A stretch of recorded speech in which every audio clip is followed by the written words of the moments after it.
Hi everybody, today we are going to take a look at when to use could and couldn't.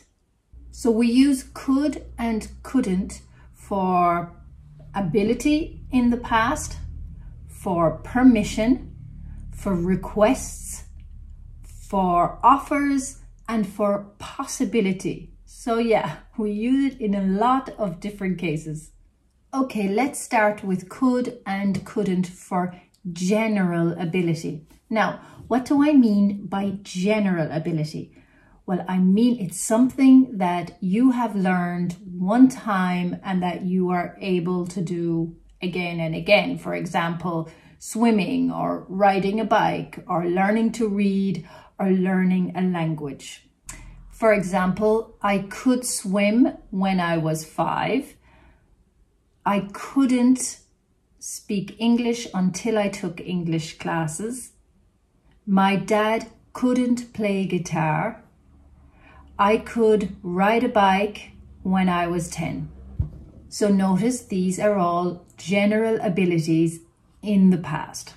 We can use couldn't for specific abilities in the past.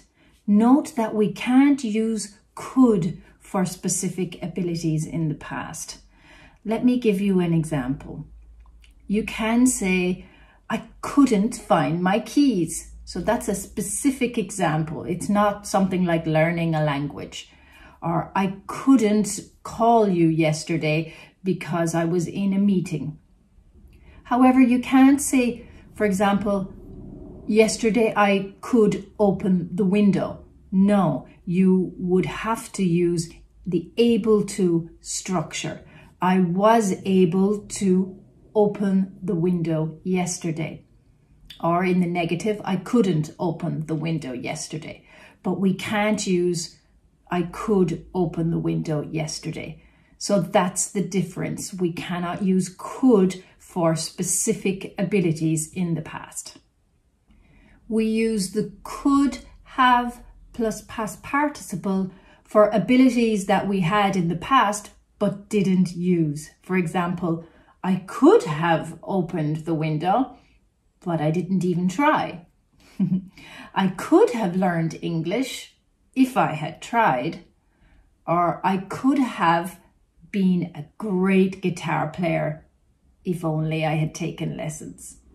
So could is also used for requests. For example, could you help me with these bags? Could you turn off the light, please?